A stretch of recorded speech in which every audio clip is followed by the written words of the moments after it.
ওই সর্প আর ষাঁড় এদিকেই আসছে, পালাও এখান থেকে এখনই।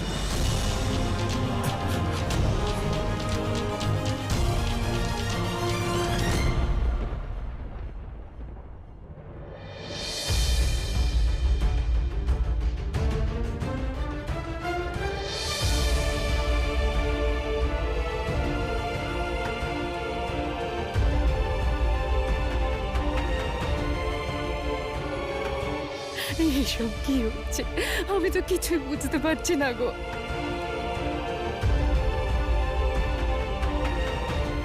কে জানে কি অবস্থায় আছে আমার কন্যা মহালসা।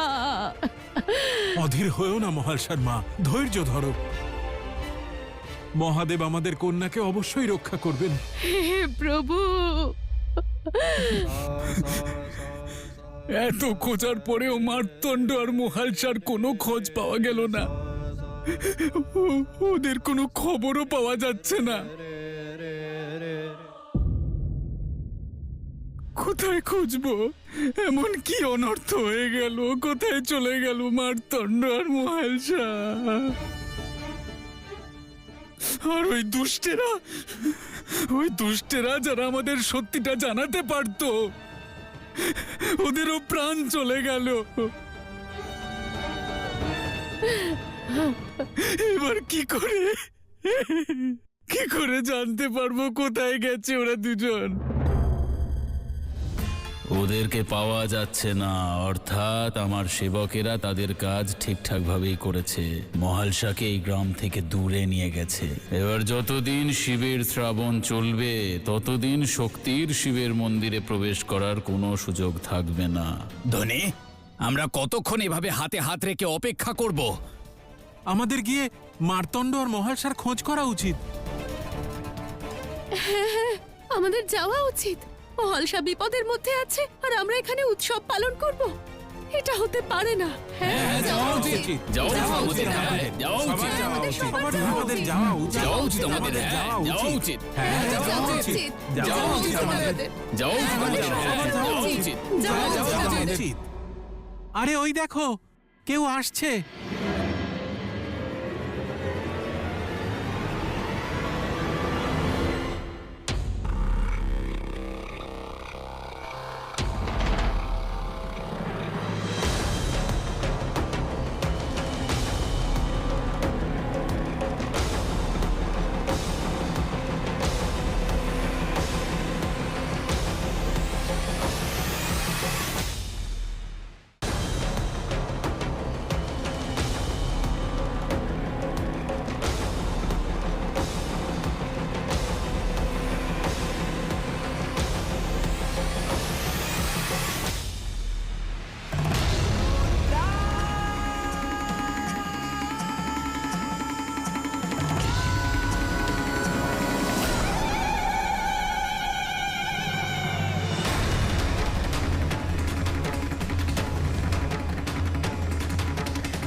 আরে মহাশা, মহাশা,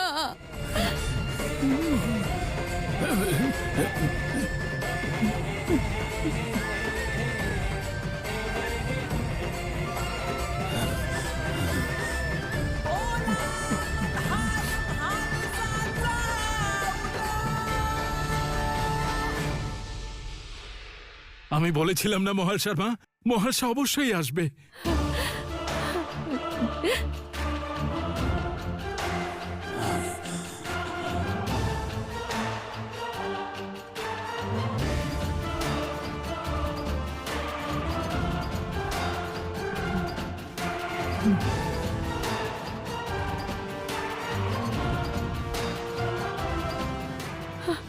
মহাশা, মহাশা, কোথায় চলে গেছিলিস তুই?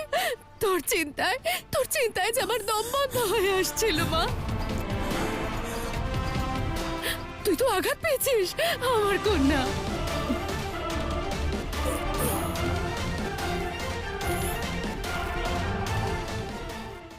মহালসা, তুই ঠিক আছিস তো মা? মহাদেবের অসীম কৃপা যে তোকে সুস্থ অবস্থায় ফিরে পেয়েছি।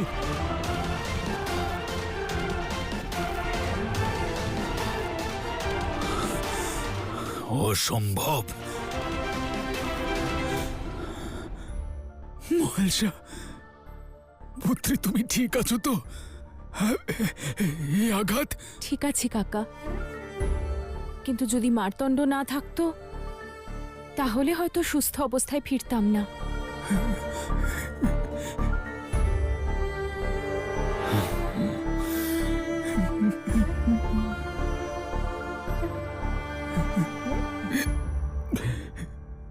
কি হয়েছিল মহালসা?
মহালসা, তুমি আর চিন্তা করো না। হ্যাঁ পুত্রী, এবার তুমি সুরক্ষিত।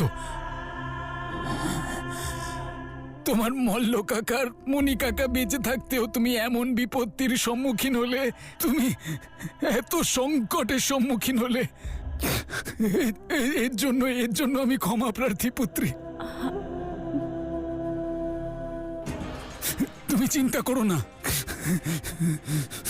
যে দুষ্টের পরিকল্পনায় এই ঘটনা ঘটেছে সেই দুঃসাহসীকে আমরা ঠিক খুঁজে বের করব আর তাকে অত্যন্ত কঠোর শাস্তি দেব আমরা, দেখো। তাই না দাদা?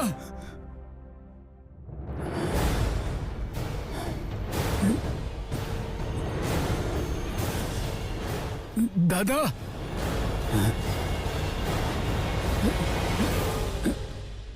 দাদা, আমরা শাস্তি দেব তো ওকে?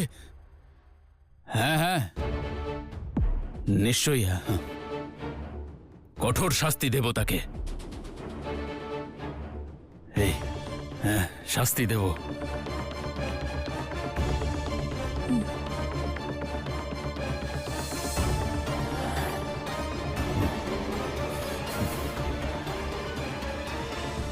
আমাদের মহালসাকে বাঁচিয়েছেন আপনি। আপনি সাক্ষাৎ শিবের রূপ, শিবের রূপ, শিবের রূপ। মার্তণ্ড মশাইয়ের জয়, মার্তণ্ড মশাইয়ের জয়, মার্তণ্ড মশাইয়ের জয়, মার্তণ্ড মশাইয়ের জয়।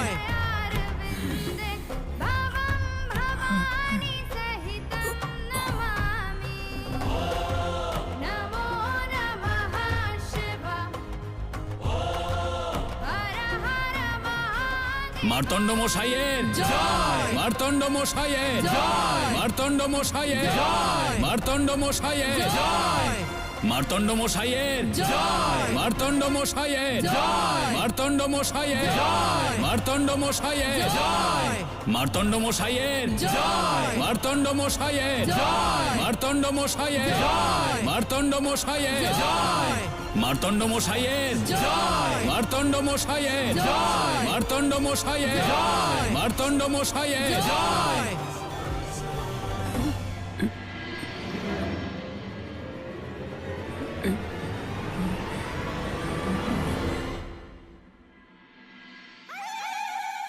তুমি এমনটা কেন করলে দাদা? মনে, তুমি আমাকে, নিজের দাদাকে সন্দেহ করছো? আরে আমি আমার সারা জীবন মাতার চরণে সমর্পিত করেছি। নিজের সমস্ত জীবন নারীদের সুরক্ষার জন্য আহুতি দিয়েছি। আর তুমি আমার ওপর মাতার রূপ এবং রুদ্রের স্বরূপকে আঘাত করার অভিযোগ দিচ্ছ?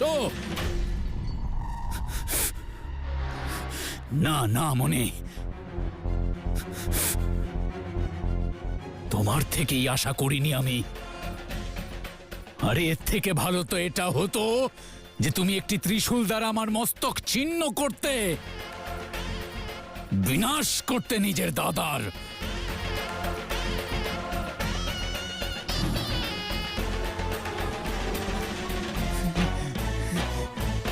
দাদা, এসো দাদা। যদি তোমার মনে ছলনা নয় চিন্তা আছে, শত্রুতা নয় ভক্তি আছে, তাহলে শপথ করো। তুমি শপথ করো আর বলো যে আমাদের ভ্রাতুষ্পুত্রীর সঙ্গে যা হয়েছে তার জন্য তুমি দোষী নও। শপথ করো আর বলো যে মার্তণ্ড আর মহালসার এই দুর্গতির জন্য তুমি দায়ী নও দাদা।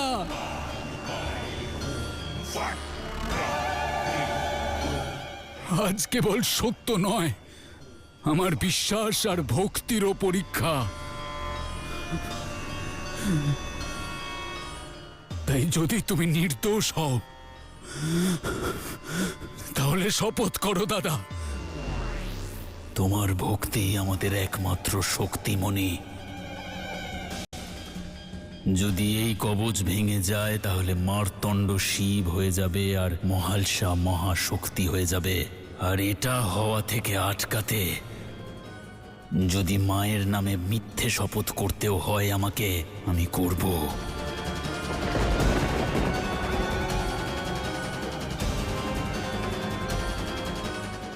আমি মাতার পরম ভক্ত মল্ল মা কালীর সম্মুখে এই শপথ করে বলছি যে আমার ভ্রাতুষ্পুত্রী মহালসার সঙ্গে যা কিছু হয়েছে তার পেছনে আমার কোনো ষড়যন্ত্র ছিল না।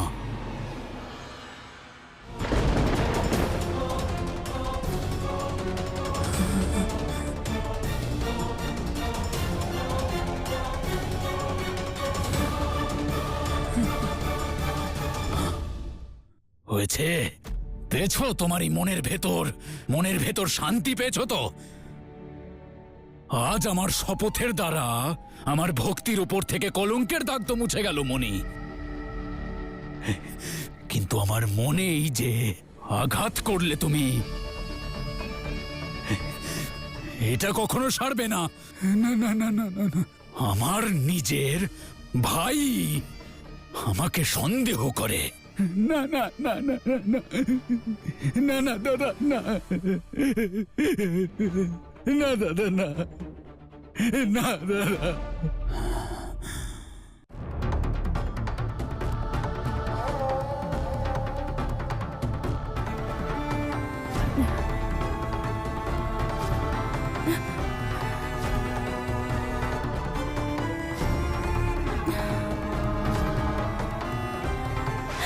মার্তণ্ড!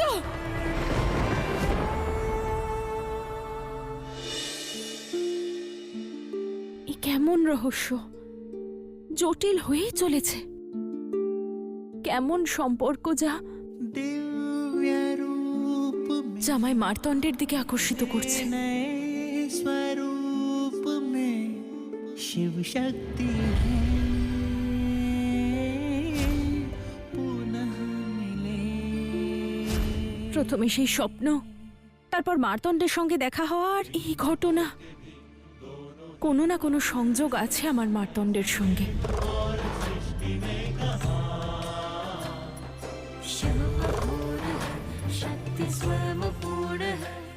বহু যুগ পুরনো সম্পর্ক, কিন্তু কি সম্পর্ক, কেন?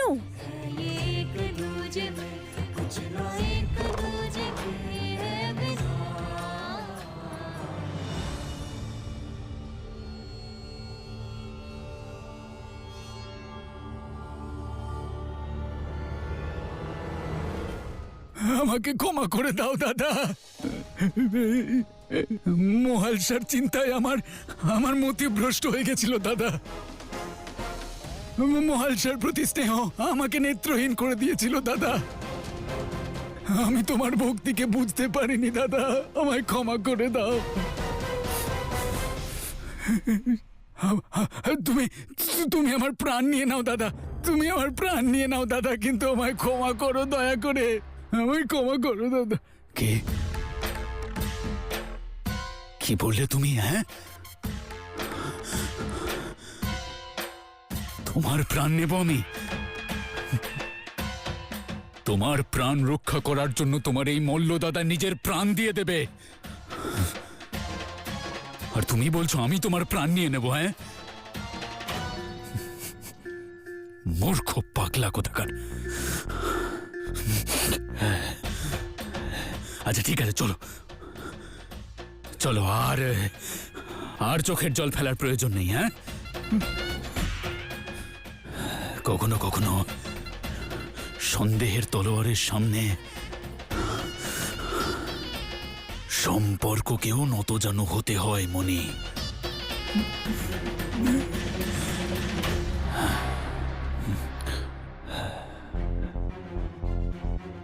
ক্ষমা করেছি আমি তোমাকে অনেক আগেই, কিন্তু হ্যাঁ,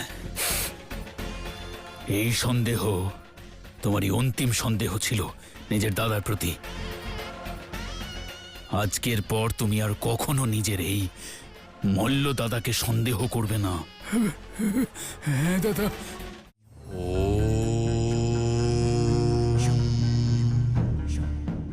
বৃক্ষ বহু বছর ধরে আপনাকে ফল প্রদান করে, ছায়া দেয়, প্রাণবায়ু দান করে, কিন্তু পরিবর্তে কখনো বৃক্ষ কি আপনার কাছে কিছু চায়? কারণ এটি হলো একটি ভাব, পরোপকার। যখন কোনো ব্যক্তি নিজের সুখ ও সুবিধার ঊর্ধ্বে উঠে অন্য কারোর দুঃখকে লাঘব করার চেষ্টা করে, তখন কেবল একজনকে সহায়তাই করে না, বরং একটি শিক্ষা, একটি উদাহরণ, একটি শুভ তেজের শৃঙ্খলাকে জন্মদান করে। কারণ যে ব্যক্তি উপকার লাভ করেছে সে অন্য কারোর উপকার অবশ্যই করে, আর সে তারপর অন্য কাউকে সামান্য সহায়তা, কিছু সহানুভূতিপূর্ণ শব্দ কাল ক্ষমতা হয়ে আপনাকেই রক্ষা করবে।